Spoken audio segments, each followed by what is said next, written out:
देना तो मेरे ख्याल से बीजेपी ने किया। बीजेपी ने किया, और बीजेपी उस ट्रिक के साथ इस बार भी, अगर हम इस चुनावी मैदान की बात करें तो इस बार भी वो आगे निकल गई है। विनेश फोगाट ठीक है अभी आगे चल रही है, लेकिन अभी अगर आप 11 बजे के आसपास के अगर आप रुझान देखते तो उसमें विनेश फोगाट की योगदान को कोई भूल थोड़ी सकता है। उन्होंने मेडल लाया, और पहलवान वाले मुद्दे से ना एक शख्स है उत्तर प्रदेश का जो खुश भी होगा और कहीं ना कहीं थोड़ा दुखी भी होगा। वो खुश इसलिए होगा क्योंकि पहलवान वाले मुद्दे से बहुत ज्यादा कांग्रेस को फायदा नहीं मिला, क्योंकि सरकार बनती नहीं दिख रही है। और वो दुखी इस चीज से होंगे कि विनेश फोगाट काफी ज्यादा आगे चल रही है। तो ये मुद्दा किसके लिए मैं बात कर रहा हूँ, ब्रिजभूषण शरण सिंह के लिए, जो काफी एक्टिव थे हरियाणा की राजनीति में।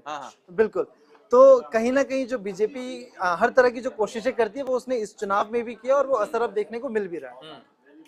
और देखिए हमारे साथ हमारे वरिष्ठ सहयोगी आ गए हैं। सर आपका बहुत बहुत स्वागत है। बताइए कि अभी लेटेस्ट आंकड़े क्या चल रहे हैं, क्या अनुमान आपका था और अब क्या वो अनुमान सही साबित हुए हैं कि नहीं? देखिए अब तो आंकड़े कोई मायने नहीं रखते हैं, अब क्या चल रहे हैं। अब तो तस्वीर साफ है, लगभग साफ है जो अनुमान अभी तक है। और ये एक रिजल्ट ऐसा है, बीजेपी के लिए ये चुनाव के नतीजे बीजेपी के लिए एक तरह से संजीवनी है। लोकसभा चुनाव में बीजेपी को जो उत्तर प्रदेश से डेंट लगा था, इंडिया गठबंधन ने बीजेपी पे जो हावी होने की कोशिश की थी, उसको बीजेपी ने उसका लगभग बदला ले लिया है। और इस चुनाव का, हरियाणा के चुनाव का आपको जो असर है वो महाराष्ट्र के चुनाव पे भी आपको दिखेगा, और झारखंड में, यूपी के उपचुनाव में तो दिखेगा ही दिखेगा। यूपी के उपचुनाव में ये तो दिखेगा ही दिखेगा। और महाराष्ट्र और झारखंड में जो उपचुनाव होना है उसके बाद अगले साल दिल्ली है, बिहार है, बहुत सारे ऐसे राज्य हैं। तो ये जो है कम से कम अभी जो इस लगभग चुनावी नतीजों के बाद, 1 हफ्ते से 2 हफ्ते के बाद आपको जो झारखंड और महाराष्ट्र के चुनाव का ऐलान होना, तो बीजेपी नए ताकत से, नए, मुझे लग रहा है कि बीजेपी को जो लोकसभा चुनाव के बाद बीजेपी जियो का जो डाउन हो गई थी, थोड़ा सा डाउन था, और उनपे जो अटैक हो रहा था, तो मैं तो बोलूंगा जो बीजेपी ने मोमेंटम गेन किया है और अयोध्या का बदला भी ले लिया। बीजेपी के लिए एक अच्छी खबर रामबन से वहां से आई है, माता वैष्णो देवी सीट से काफी आगे चल रहे हैं बलदेव सिंह, बिल लगभग बीजेपी के खाते में है। तो बीजेपी के लिए बहुत ही बहुत बड़ा पैकेज जो है जलेबी का बीजेपी जो है वो कांग्रेस के दफ्तर में बेचने वाली है। बिल्कुल निश्चित रूप से शाम तक आ जाएगी वो। ये देखिए, और एक अपडेट दे दूं मैं बीच में, अनिल विज के लिए एक अच्छी खबर आई है कि अब अनिल विज अब आगे जा चुके हैं 1000 वोटों के अंतर से, और जो उनको पहले डेंट कर रही थी चित्रा, वो अब थोड़ा पीछे आ गई। तो अब अनिल विज की अब मुस्कान अब और ज्यादा खुल के सामने, अनिल विज के मुस्कान भी खुलेगी। और अनिल विज जो मुझे लगता है,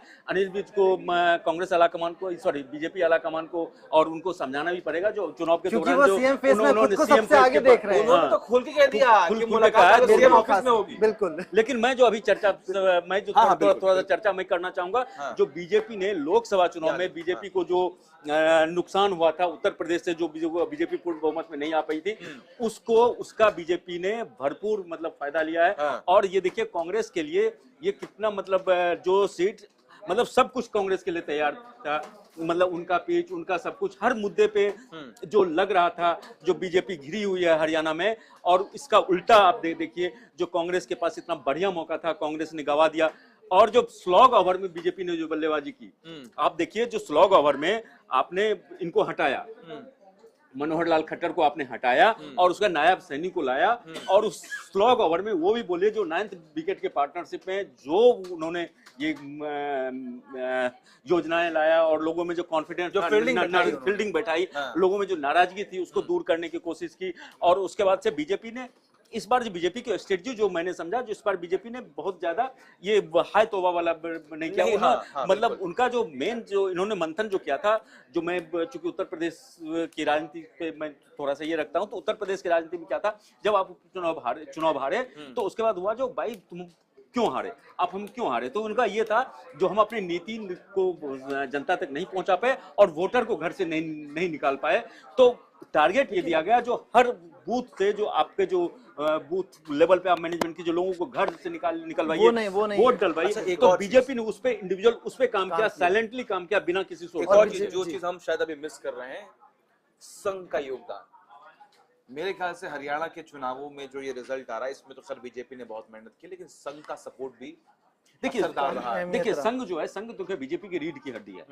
तो रीढ़ की हड्डी जब आपका अगर सीधे नहीं रहे तो आप झुक जाएंगे। हाँ। तो वही संघ ने जब देखा कि भाई रिजल्ट जो लोकसभा चुनाव का रिजल्ट आया तो उसने बूथ लेवल पे जिसे हम कहते हैं बूथ लेवल पे काम किया और पार्टी के लेवल पे जो पार्टी को बीजेपी को क्या मैसेज देना था। अभी भी पिछले दिनों जो उनकी बैठक हुई थी तो अमित शाह खुद गए थे, जेपी नड्डा गए थे, सभी लोग तमाम लोग जाते थे। अभी खबर सब है कि नड्डा ने भी अभी एक बैठक बुलाई है तमाम। बिल्कुल, और हरियाणा बीजेपी दफ्तर में अब मिठाइयां बंटनी शुरू हो चुकी है। और दूसरा सबसे बड़ी बात जो अभी सर ने बताया हमें कि बीजेपी ने चुनाव से कुछ समय पहले फेस चेंज कर दिया सीएम का, उससे नाराजगी खत्म हुई। कांग्रेस ने भी ये चाल चलने की कोशिश की थी पंजाब में, लेकिन क्या हुआ वहां पर देखिए कांग्रेस, यही अंतर है कांग्रेस और बीजेपी में। कांग्रेस ने आपको अमरिंदर सिंह को चेंज किया और चन्नी साहब को बनाया, तो अमरिंदर सिंह ने, कैप्टन अमरिंदर सिंह ने बगावत कर दी। लेकिन यहाँ पे बीजेपी देखिए अनुशासन जो होता है एक डिसिप्लिन होता है और बगावत पार्टी का दंड और उन्होंने स्वीकार किया, मनोहर लाल खट्टर ने इसको स्वीकार किया और साइलेंटली साइड हो गए। वो साइलेंटली साइड हो गए, लोकसभा चुनाव लड़े, वो जीत के आ गए, अपना मंत्री पद उन्होंने संभाल लिया। और उनको जो था वो मनोहर लाल खट्टर भी हर क्षेत्र में हो गए जहां जहां उनका। लेकिन क्या लगता है सीएम सैनी की और हरियाणा बीजेपी की टेंशन बढ़ाएंगे अनिल विज, क्योंकि सबकी नजर अनिल विज पर नहीं। जो बीजेपी जिस तरह की पार्टी है, बीजेपी में जिस तरह का अनुशासन है, संघ का जिस तरह का बरहस्त है, जो बीजेपी में इस तरह का नहीं होता जो कांग्रेस की तरफ मतलब बयानबाजी मैनेज करने का वो मैनेज हो जाता है। सबसे बड़ा एग्जांपल मैं आपको दे रहा हूं, यूपी का देख लीजिए किस तरीके से योगी और केशव मौर्य को लेकर तमाम खबरें सामने आई थी, लेकिन दोनों नेताओं ने मंच पे आकर ये साबित कर दिया कि ऐसा कुछ भी नहीं है।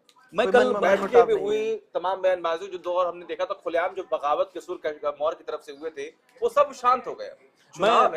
मैं और कल देख रहा था जो कल इसका लोगो लॉन्च हो रहा था परसों कुंभ का। हाँ। तो उसमें देखिए सभी लोग किस तरह से थे, मतलब सीएम योगी लीड कर रहे थे, उनके साथ में ये थे। हाँ। सभी लोग मतलब एक जो देखिए एक पार्टी में अगर आपको आगे है तो एक जीवन में भी अगर बोलते हैं जो आगे बढ़ना तो अनुशासन होना चाहिए, कुछ डिसिप्लिन होना चाहिए।